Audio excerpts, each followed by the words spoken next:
আসসালামু আলাইকুম। Channel I প্রবাস সংবাদে আপনাদের আমন্ত্রণ জানাচ্ছি। আমি হাসিব মার্জান। আর বিস্তারিত সংবাদের শুরুতেই জানিয়ে দিচ্ছি framework finance limited channel I প্রবাস সংবাদ শিরোনাম। সব কৃষককে পর্যায়ক্রমে কৃষক কার্ডের আওতায় আনা হবে জানালেন প্রধানমন্ত্রী। কৃষি উন্নয়ন ও গণমাধ্যম ব্যক্তিত্ব শাইখ সিরাজকে সাক্ষাৎকার। কানাডার পার্লামেন্টে প্রথম বাংলাদেশি কানাডিয়ান ডলি বেগম এমপি নির্বাচিত। কনজারভেটিভ প্রার্থী বিপুল ভোটের ব্যবধানে পরাজিত।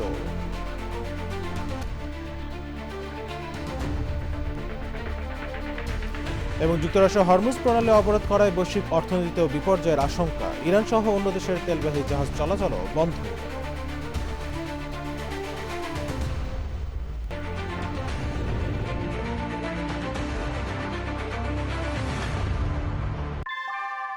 নিউ ইয়র্কে প্রবীণদের কাছে আস্থার নাম অল কাউন্টি হোম কেয়ার। এখানে পাচ্ছেন প্রিয়জনের যত্নে অভিজ্ঞ কেয়ার গিভার। কল করুন 646-444-2266। সংবাদ শিরোনামগুলো জানাচ্ছিলাম। এখনকার সংবাদ আয়োজন একই সঙ্গে চ্যানেলের ইউটিউব চ্যানেলে এবং চ্যানেলের ওটিটি প্ল্যাটফর্ম আইস্ক্রিনে লাইভ স্ট্রিম হচ্ছে। চলেছে বিস্তারিত সংবাদে। কৃষির উন্নয়নে সবকিছুই করা হবে। নতুন প্রযুক্তির সঙ্গে কৃষককে পরিচয় করে দিতে নেওয়া হবে নীতিমালা। টাঙ্গাইলের শহীদ মারুফ স্টেডিয়ামে কৃষকদের জন্য বহুমুখী সেবা সমৃদ্ধ কৃষক কার্ড বিতরণ উদ্বোধনের পর প্রধানমন্ত্রী তারেক রহমান চ্যানেল আইকে দেওয়া বিশেষ সাক্ষাৎকারে একথা বলেন। দেখুন শাইখ সিরাজের প্রতিবেদন। কৃষিকে সহায়তা দেওয়ার চেষ্টা করব। একই সাথে বাংলা নববর্ষের প্রথম দিনেই কৃষককে নতুন পরিচয় দিলেন প্রধানমন্ত্রী তারেক রহমান।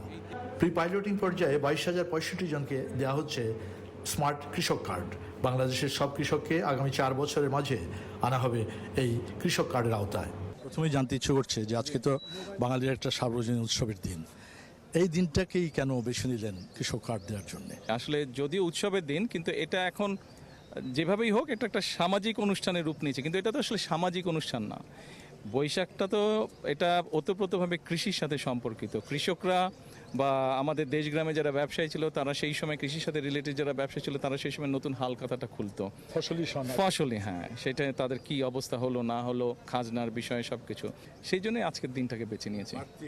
গভর্নমেন্টের কাছে যেই হিসাব আছে, আপনার ভূমিহীন বলুন, প্রান্তিক বলুন, ক্ষুদ্র বলুন, মাঝারি বলুন, বৃহৎ কৃষক বলুন, সব মিলে অ্যাবাউট 2,75,00,000 মতন এনলিস্টেড কৃষক আছে। প্রথমে আমরা ভূমিহীন, প্রান্তিক এবং ক্ষুদ্র কৃষককে টার্গেট করছি। গ্র্যাজুয়ালি আমরা অন্যদের কাছে পৌঁছাবো। সরকারি ঋণ পাওয়া নিয়ে কৃষকের হয়রানির অভিযোগ দীর্ঘদিনের। কৃষি ঋণ আদৌ কেউ পেয়েছে কিনা আমার জানা নেই। পোল্ট্রির উপরে কোনো ব্যাংক কোনো লোন দিচ্ছে না। কৃষি কার্ডের মাধ্যমে স্বল্প হারে কৃষি লোনের বন্দোবস্ত করা হোক।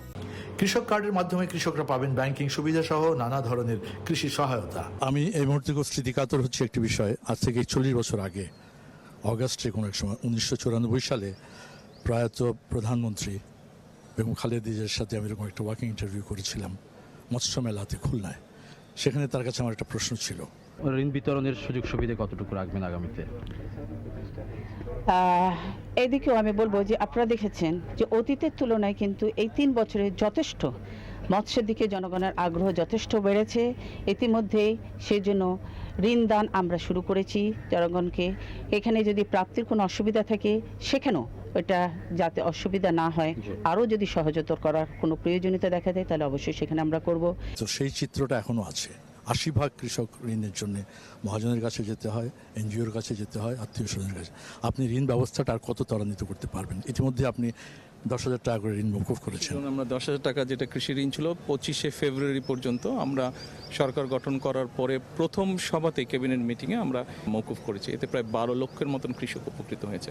আপনি যেটা বলেন সেটা সমস্যা আছে, সমস্যা তো একদিনে আমরা সমাধান করতে পারবো না, বিষয়টিকে আমরা দেখছি। এবং এই কৃষক কার্ড যেটা আমরা দিয়েছি এটা কিন্তু তারই একটা অংশ। এখানে কিন্তু শুধু যে আজকে যে ধান চাষ করছে বা পাট চাষ করছে শুধু যে তারা পাচ্ছে তা না, এখানে কিন্তু যে মৎস্য চাষের সাথে জড়িত খামারি সেও কিন্তু আছে। এখানে হাঁস মুরগি যে পালন করে সেরকম মানুষও আছে, এমনকি লবণ চাষ করে তেমন কৃষকও কিন্তু এখানে আছে। সঠিক বাস্তবায়ন হলে এই উদ্যোগ কৃষিতে স্বচ্ছতা বাড়াবে, দুর্নীতি কমাবে এবং কৃষকের জীবনমান উন্নয়নে গুরুত্বপূর্ণ ভূমিকা রাখবে। অনেক ধন্যবাদ। চ্যানেলের দর্শককে একটু শুভেচ্ছা দেবেন নতুন বছরে। চ্যানেল আইয়ের প্রতিটি দর্শক যারা দেখছেন আপনাদের সকলকে পয়লা বৈশাখীর নতুন বছরের, বাংলা নতুন বছরের শুভেচ্ছা। এই ডিজিটাল পরিচয়পত্র শুধু একটি কার্ড নয়, আর্থিক সহায়তা সহ অন্যান্য সুবিধাদি যখন দেশের সব কৃষকের হাতে পৌঁছে যাবে তখন হয়তোবা বাংলাদেশের কৃষিচিত্র কিছুটা হলেও পাল্টাবে। কিন্তু প্রশ্ন হচ্ছে এই পরিচয়পত্র পাওয়ার ক্ষেত্রে মাঠ পর্যায়ের তদারকি এবং বস্তুনিষ্ঠতা অবলম্বন করা খুবই প্রয়োজন। টাঙ্গাইলের শহীদ মারুফ স্টেডিয়াম থেকে শাইখ সিরাজ, চ্যানেল। কানাডার পার্লামেন্টে প্রথম বাংলাদেশি কানাডিয়ান এমপি নির্বাচিত হয়েছেন মৌলভীবাজারের জন্ম নেওয়া ডলি বেগম। বিরোধী দল কনজারভেটিভ প্রার্থী ডায়ানা ফিলিপোভাকে বিপুল ভোটের ব্যবধানে হারিয়ে এই উপনির্বাচনে তিনি এমপি হয়ে ইতিহাস গড়েছেন। টরন্টো থেকে আরও জানাচ্ছেন সঞ্জয় চাকি। ডলি বেগম আবারও ইতিহাস গড়লেন। তিনি এর আগে 2018 সালে এমপি হয়ে প্রথম বাংলাদেশি হিসাবে নির্বাচিত হয়েছিলেন, একটি ইতিহাসের সৃষ্টি করেছিলেন। এবার প্রথম বাংলাদেশি কানাডিয়ান হিসাবে এমপি নির্বাচিত হয়ে আরেকটি ইতিহাস সৃষ্টি করলেন। ডলি বেগমের একটু আগেই ফলাফল ঘোষণা হয়েছে এবং এখানেই ডলি বেগম তার উচ্ছ্বাস প্রকাশ করেছেন, কৃতজ্ঞতা প্রকাশ করেছেন বিশেষ করে বাংলাদেশি কানাডিয়ান কমিউনিটি, কানাডার লিবারেল পার্টি এবং তার ভলেন্টিয়ারদের। তিনি বলেছেন আজ উৎসবের দিন, আগামীকাল থেকে হবে কাজের দিন। Made you extraordinary. My Rizwan tonight truly belongs to you. Dolly Begum শুধু প্রথম বাংলাদেশি কানাডিয়ান এমপি নির্বাচিত হয়ে ইতিহাস গড়েননি, তিনি একই সঙ্গে কানাডার লিবারেল পার্টির সরকারকে একটি শক্তিশালী অবস্থানে নিয়ে গেছে। কারণ লিবারেল পার্টি 171টি আসন পেয়ে সংখ্যালঘু সরকারে ছিলেন। যখনই ডলি বেগম নির্বাচিত হলেন তখনই লিবারেল পার্টি তার মেজরিটি পেলেন। এর অর্থ হলো আর মধ্যবর্তী নির্বাচনের সকল আশঙ্কা দূর হলো। আর ডলি বেগমের পাশাপাশি আরো লিবারেল পার্টির এমপিরা নির্বাচিত হয়েছেন। লিবারেল পার্টির সরকার এখন পুরোপুরি সিকিউর আগামী নির্বাচন পর্যন্ত। সঞ্জয় চাকি, চ্যানেল আই, টরন্টো, কানাডা। ইরানের ওপর যুক্তরাষ্ট্রের সামুদ্রিক অবরোধের মধ্যেই অন্তত 4টি তেলবাহী জাহাজ হরমুজ প্রণালী অতিক্রম করেছে। ইরান এই অবরোধকে সার্বভৌমত্ব লঙ্ঘন বলে দাবি করেছে। আর চীনের পররাষ্ট্র মন্ত্রণালয় অবরোধকে বিপজ্জনক এবং দায়িত্ব জ্ঞানহীন বলে নিন্দা জানিয়েছে। নিরাপত্তা বিশ্লেষকরা মনে করছেন অবরোধের অংশ হিসেবে যুক্তরাষ্ট্রের সরাসরি ইরানের বন্দরে যুদ্ধজাহাজ পাঠানোর সম্ভাবনা কম, বরং ভারত মহাসাগরে সন্দেহভাজন জাহাজ থামিয়ে তল্লাশি করতে পারে। ইতিমধ্যে ওই অঞ্চলে অন্তত 14টি মার্কিন যুদ্ধজাহাজ অবস্থান করছে। মধ্যপ্রাচ্যে যুদ্ধ বন্ধ এবং ইরানকে বিভিন্ন শর্ত মানতে বাধ্য করতে যুক্তরাষ্ট্র হরমুজ প্রণালী অবরোধ করায় বৈশ্বিক অর্থনীতিতেও বিপর্যয়ের আশঙ্কা তৈরি হয়েছে। হরমুজ প্রণালী অবরোধ করায় শুধু ইরান নয়, অন্যান্য দেশের তেলবাহী জাহাজ চলাচলও বন্ধ। যদিও যুক্তরাষ্ট্র বলছে অন্য দেশে যাতায়াতকারী জাহাজগুলোকে হরমুজ প্রণালী পার হতে বাধা দেওয়া হবে না। যুক্তরাষ্ট্রের এই পদক্ষেপে বৈশ্বিক জ্বালানি খাতে যেমন অনিশ্চয়তা দেখা দিয়েছে, তেমনি অর্থনীতিতে পড়েছে ঝুঁকির মধ্যে। আর এই ঝুঁকি থেকে বাদ পড়ছে না খোদ যুক্তরাষ্ট্র। ইফতেখারউদ্দিন জানাচ্ছেন বিস্তারিত। পাকিস্তানে যুক্তরাষ্ট্র ইরান বৈঠক ব্যর্থ হওয়ার পর এবার হরমুজ প্রণালী অবরোধে যুক্তরাষ্ট্র। মার্কিন প্রেসিডেন্ট ডোনাল্ড ট্রাম্প বলেছেন কোনো জাহাজ ইরানের বন্দরে যেতে এবং বের হতে পারবে না। অবরোধের এলাকায় যাওয়া জাহাজের দিক পরিবর্তন এমনকি জব্দেরও হুঁশিয়ারি দিয়েছে যুক্তরাষ্ট্র। মার্কিন প্রেসিডেন্টের এই পদক্ষেপে এরই মধ্যে প্রশ্ন উঠেছে, ইরানে যুক্তরাষ্ট্র ইসরায়েলের 13,000 বার বিমান হামলা কি তাহলে ব্যর্থ হয়েছে? ইরানকে আর্থিক বিপর্যয়ে ঠেলে দিতে নিজ দেশ যুক্তরাষ্ট্রেও অর্থনৈতিক অস্থিরতা ডেকে আনছেন না তো প্রেসিডেন্ট ট্রাম্প? সিএনএনের এক প্রতিবেদনে বলা হয়েছে, ইসলামাবাদে বৈঠক ব্যর্থ হওয়ার পর আবারও বাড়ছে জ্বালানি তেলের দাম। খাদ্য এবং বাসা ভাড়া বৃদ্ধিতে মার্কিনিরা আগে থেকেই নাখোশ। তেলের দাম বৃদ্ধিতে মূল্যস্ফীতিও বেড়েছে যুক্তরাষ্ট্রে। ফেব্রুয়ারিতে মূল্যস্ফীতি 2.4% থাকলেও মার্চে তা বেড়ে দাঁড়িয়েছে 3.3%। এই তথ্য মার্কিন অর্থনীতিতে নেতিবাচক প্রভাব ফেলারই ইঙ্গিত। ট্রাম্পের পদক্ষেপ কূটনৈতিক ক্ষেত্রেও মারাত্মক নেতিবাচক প্রভাব ফেলতে পারে। ইরান সবচেয়ে বেশি তেল রপ্তানি করে চীনে। চীনের কোনো তেলবাহী জাহাজ যুক্তরাষ্ট্র জব্দ করলে তার পরিণতি কী দাঁড়াবে সে প্রশ্ন এখন বড় হয়ে দেখা দিয়েছে। ইফতেখারউদ্দিন, চ্যানেল আই। চলো হারিয়ে যাই তুমি আমি দুজনে মিলে,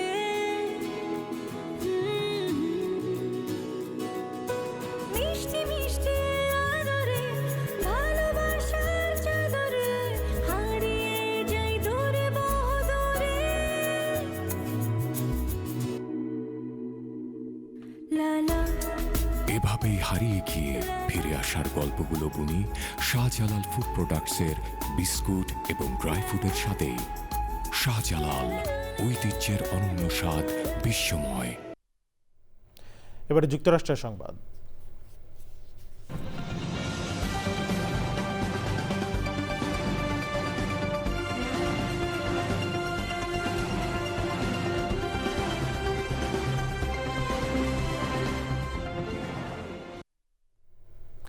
মার্কিন ভাইস প্রেসিডেন্ট জেডি ভ্যান্স বলেছেন, ভ্যাটিকানের উচিত নৈতিকতা ও ধর্মীয় বিষয়ে সীমাবদ্ধ থাকা এবং মার্কিন নীতি নির্ধারণে হস্তক্ষেপ না করা।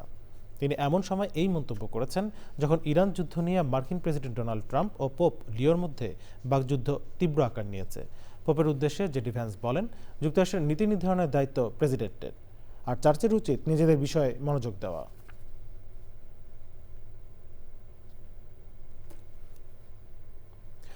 নিউ ইয়র্কের মেয়র জোহরান মামদানি তার নির্বাচনী প্রচারণার একটি অন্যতম প্রধান প্রতিশ্রুতি ছিল সিটি পরিচালিত মুদি দোকান খোলা।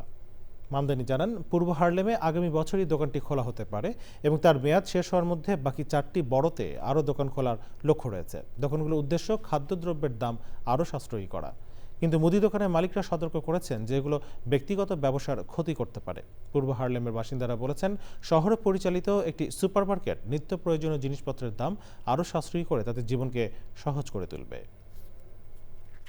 We are building a brand new store on city-owned land currently sitting empty in East Harlem. Stores where prices are fair, where workers are treated with dignity, and where New Yorkers can actually afford to shop.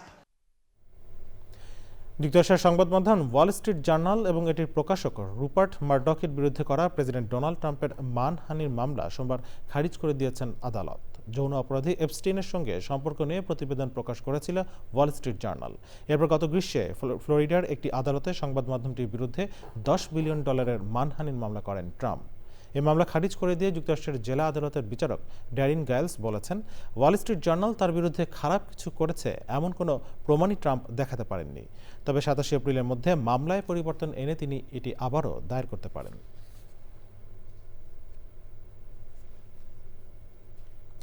যুক্তরাষ্ট্রের সান ডিয়েগোতে K9 unit বা প্রশিক্ষিত কুকুরের সাহায্যে এক হামলাকারীকে গ্রেফতার করেছে police. কাঠের লাঠি দিয়ে এক পার্কিং কর্মীর মাথায় আঘাত করার অভিযোগে তাকে গ্রেফতার করা হয়েছে।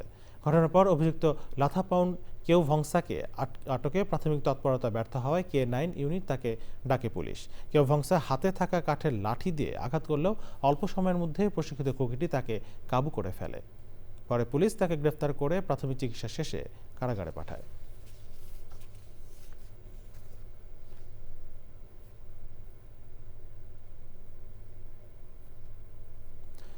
অনির্বাচিত সরকারের শেষ সময়ে কিস্তি ছাড় আটকে দেওয়া আন্তর্জাতিক মুদ্রা তহবিলের কাছ থেকে বড় কিছুর আশা করছেন অর্থমন্ত্রী আমির খসরু মাহমুদ চৌধুরী। ওয়াশিংটনে বিশ্বব্যাংক গ্রুপের বসন্তকালীন সভায় যোগ দিয়ে মন্ত্রী বলেছেন, 1-2টা কিস্তি ছাড় তো খুবই ছোট বিষয়, তার চেয়েও ভালো খবর পাবে বাংলাদেশ। বিশেষ করে ভঙ্গুর অর্থনীতি পুনরুদ্ধারে সর্বাত্মক সহযোগিতা পাবে বিএনপি নেতৃত্বাধীন সরকার।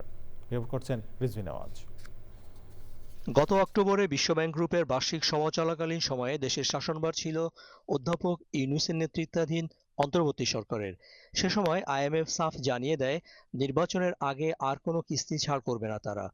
12 ফেব্রুয়ারি নির্বাচনে বিএনপি নিরঙ্কুশ বিজয়ের পর তারেক রহমানের নেতৃত্বে গঠিত সরকারের প্রতি আস্থার কথা জানাতে মার্চের শেষ সপ্তাহে ঢাকা সফর করে এসেছেন IMF এর এশিয়া ও প্রশান্ত মহাসাগরীয় অঞ্চলের পরিচালক কৃষ্ণা শ্রীনিবাসন।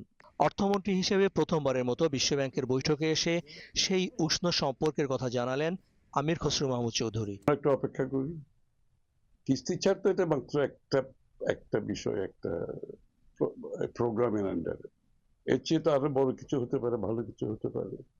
আশা করি ভালো হবে সেটা আমরা একটু দেখি কি হয়। অর্থমন্ত্রীর আশা, স্বল্প মেয়াদে আগামী বাজেট তৈরি সহ দীর্ঘমেয়াদে উন্নয়ন পরিকল্পনায় ঋণ এবং কারিগরি সহায়তা দেবে বিশ্বব্যাংক গ্রুপ। খুবই পজিটিভ এবং বিস্তারিত আলোচনা হয়েছে এবং তাদের রেসপন্স খুবই ভালো এবং তারা এগুলো কিভাবে ইমপ্লিমেন্ট করবে অতটুকু পর্যন্ত আলোচনা হয়েছে। পদক্ষেপগুলো কি কি হবে সেটাও আলোচনা হয়েছে এবং আমি তো মনে করি আমাদের পুরো আলোচনাটাই খুবই পজিটিভ ছিল এবং তারা বর্তমান সরকারকে অল আউট সাপোর্ট দেওয়ার জন্য তারা রেডি আছে। বিশ্বব্যাংক বাংলাদেশের পরীক্ষিত উন্নয়ন সহযোগী। স্বাস্থ্য, শিক্ষা সহ মানব সম্পদ উন্নয়নে বছরে গড়ে 3 থেকে 4 বিলিয়ন ডলার ঋণ দেয় বহুজাতিক সংস্থাটি। আর IMF এর সঙ্গে $5.5 বিলিয়ন ডলারের আরেকটি ঋণ কর্মসূচি চলছে। এ পর্যন্ত 5 কিস্তিতে $3.5 বিলিয়ন ডলার ঋণ পেয়েছে বাংলাদেশ। অন্তর্বর্তী সরকারের 1.5 বছরের শাসনামল শেষে বাংলাদেশে নির্বাচিত যে সরকারটি এখন দেশ চালাচ্ছে, তাতে শুধুমাত্র দেশের মানুষের মধ্যেই যে স্বস্তি বা শান্তির একটি আবহ তৈরি হয়েছে তা নয়।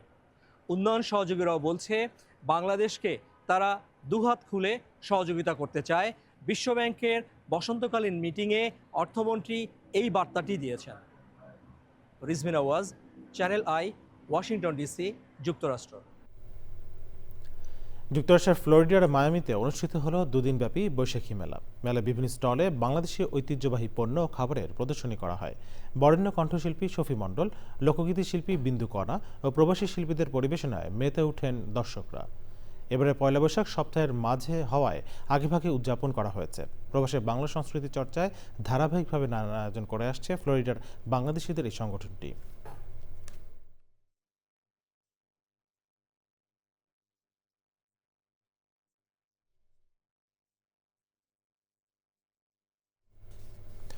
যুক্তরাষ্ট্রের মিশিগানের ঐতিহ্যবাহী সংগঠন সিলেট সদর Dakshin Surma association of Michigan এর নবনির্বাচিত পূর্ণাঙ্গ কমিটির পরিচিতি সভা হয়েছে।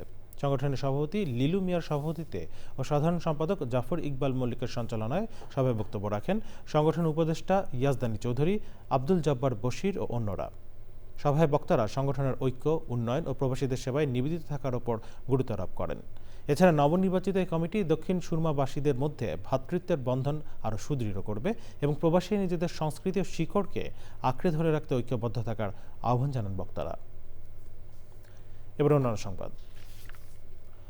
অভাবে সংসারে সুখ আনতে 7 মাস আগে 5 লাখ টাকা ধার দেনা করে সৌদি আরবে গিয়েছিলেন ভ্যান চালক সোবহান খান। কিন্তু ভাগ্যের নির্মম পরিহাস, সৌদি আরবে কাজ করার সময় দুর্ঘটনায় নিহত হন পরিবারের একমাত্র উপার্জনক্ষম 5 সন্তানের পিতা সোবহান। এমন মৃত্যুতে বাকরুদ্ধ পুরো পরিবার। সোবহানের মরদেহ দেশে আনতে সরকারের সহযোগিতা চেয়েছে পরিবারটি। মাদারীপুর প্রতিনিধি রাহাত হোসেনের রিপোর্ট।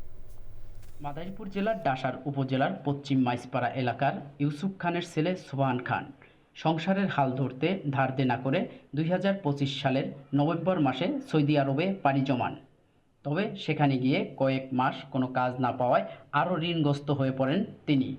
প্রায় 2 মাস আগে একটি নির্মাণ কোম্পানিতে কাজে যোগ দেন। কাজ করতে গিয়ে বহুতল ভবন থেকে পড়ে গুরুতর আহত হন। চিকিৎসাধীন অবস্থায় গত 11 এপ্রিল মারা যান সোবহান। এই 2 মাস ধরে কাজ করে এখন একটা টাকাও পাঠাতে পারেনি। তেলা বিল্ডিং এর থেকে সে নিচে পড়া সে মারা গেছে। ছোট ছোট সন্তান নিয়ে বিপাকে পড়েছেন সোবহানের স্ত্রী। ইনকাম করতাম, আমরা সংসারে 6 জন। সরকারে আমার স্বামী তার আমার ছেলে মেয়ের একটু দেখতো। অন্তত বাবার মরদেহ যেন দেখতে পাওয়া যায় সেই আশায় সন্তানরা।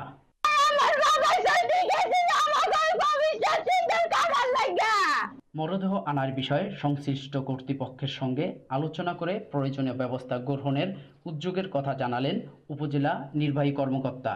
এই মন্ত্রণালয়ের মাধ্যমে তারা যোগাযোগ করে লাশ আনার পরে তারা একটা ক্ষতিপূরণও পাবেন এবং সেই তারা ওই একটা এনলিস্টেডও হয়ে যাবে। সোবহানের মরদেহ দ্রুত দেশে আনা ও পরিবারটিকে ঋণের দায় থেকে মুক্তি দিতে সহযোগিতা করবে সংশ্লিষ্ট কর্তৃপক্ষ, এমনটাই দাবি স্বজন ও এলাকাবাসীর। মাদারীপুর থেকে রাহাত হোসাইন, চ্যানেল আই। জাপানের টোকিওতে জমকালোভাবে অনুষ্ঠিত হয়েছে দ্বিতীয় বৈশাখী মেলা। নতুন বছরকে বরণ করতে ধর্ম, বর্ণ, দল, মত নির্বিশেষে সর্বস্তরের প্রবাসীরা এই মেলায় অংশগ্রহণ করে। শুধু প্রবাসীরাই নয়, স্থানীয় জাপানি অতিথি ও বিভিন্ন দেশের নাগরিকরা অংশগ্রহণ করেন। নতুন প্রজন্মের কাছে বাঙালি সংস্কৃতি তুলে ধরা এবং প্রবাসীদের মধ্যে সৌহার্দ্য বৃদ্ধি করাই এ মেলার উদ্দেশ্য। জাপান থেকে বিস্তারিত জানাচ্ছেন আব্দুল আল মামুন। নতুন বছরকে বরণ করতে ধর্ম, বর্ণ, দল, মত নির্বিশেষে সর্বস্তরের প্রবাসীরা এ মেলায় অংশগ্রহণ করে। শুধু প্রবাসীরাই নয়, এ মেলায় স্থানীয় জাপানি অতিথি ছাড়াও বিভিন্ন দেশের নাগরিকরা স্বতঃস্ফূর্তভাবে অংশগ্রহণ করে। প্রাণের এই মেলাটি প্রবাসী বাঙালিদের মিলন মেলায় পরিণত হয়। বিভিন্ন নাচে গানে দিনভর মাতিয়ে তোলে জাপানে অবস্থিত বিভিন্ন কালচারাল সংগঠনের পাশাপাশি বাংলাদেশ থেকে আগত কণ্ঠশিল্পী আখি আলমগীর এবং আরিফিন রুমি। এছাড়াও জাপানে অবস্থিত স্বরলিপি কালচারাল একাডেমি এবং উত্তরণ বাংলাদেশ কালচারাল গ্রুপ সাংস্কৃতিক অনুষ্ঠান পরিবেশন করে। মেলায় উপস্থিত ব্যক্তিরা বাংলা খাবারের বাহারি স্টল সহ মনোমুগ্ধকর সাংস্কৃতিক অনুষ্ঠান উপভোগ করেন। আমরা সবাই মিলে এত সুন্দরভাবে আয়োজন করতে পারছি। সবাইকে শুভ নববর্ষ, আনন্দ উৎসবে শুভেচ্ছা। বছর নতুন আনন্দ নিয়ে আবার চলে এলো আমাদের মাঝে। সবার প্রতি শুভকামনা। মেলায় বড়দের উন্মুক্ত অনুষ্ঠান, ছোটদের সাংস্কৃতিক অনুষ্ঠান, গান, নাচ, আবৃত্তি, অভিনয়, কৌতুক ইত্যাদি। জাপানে অবস্থিত বিভিন্ন ব্যবসা প্রতিষ্ঠান তাদের স্টলে নিজেদের পণ্য নিয়ে হাজির হয়। জাপানের সাইতামা থেকে আব্দুল্লাল মামুন, চ্যানেল আই। যুক্তরাজ্যের আসন্ন সিটি কাউন্সিল নির্বাচনের প্রচার কার্যক্রম শুরু হলো লন্ডন বারা অব ইলিংয়ের সাউথ হলে। কনজারভেটিভ প্রার্থীর সাউথ হল ইলিং শাখার আয়োজনে প্রার্থী পরিচিতি ও প্রচার কাজের সূচনা করা হয়। এ সময় ছিলেন বাংলাদেশি 14 জন প্রার্থী সহ কনজারভেটিভ কাউন্সিলর পার্টির উচ্চপদস্থ কর্মকর্তারা। বাংলাদেশি প্রার্থীরা হলেন শাহ মোহাম্মদ ইব্রাহিম মিয়া, ফিরোজ হায়াত খান, তোতা মিয়া, বাবুল সরকার, মাইন উদ্দিন মঈন, দুলু খান, জসিমউদ্দিন মির্জা, খন্দকার আব্দুর রহমান, সাবিকুন নাহার, রফিক ইসলাম, আবুল কালাম আজাদ সরকার, নজরুল ইসলাম এবং আমিনুর রহমান। 7 মে যুক্তরাজ্যের স্থানীয় নির্বাচনে কনজারভেটিভ, লেবার, গ্রিন, লিব ডেম সহ একাধিক দল থেকে মেয়র, কাউন্সিলর ও স্বতন্ত্র প্রার্থী প্রতিদ্বন্দ্বিতা করছেন।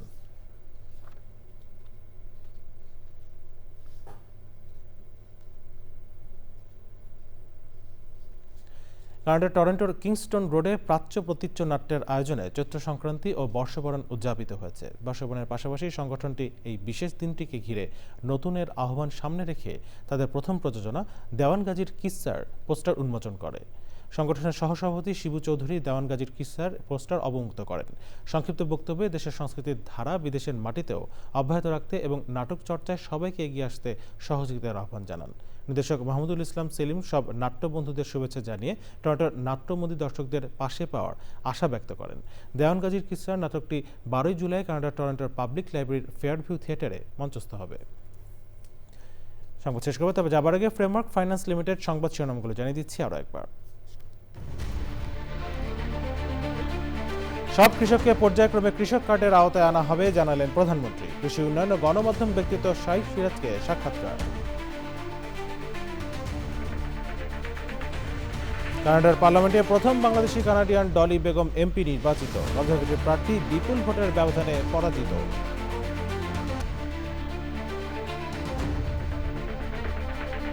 এবং যুক্তরাষ্ট্র হরমুজ প্রণালী অবরোধ করায় বৈশ্বিক অর্থনীতিতেও বিপর্যয়ের আশঙ্কা। ইরান সহ অন্য দেশের তেলবাহী জাহাজ চলাচলও বন্ধ।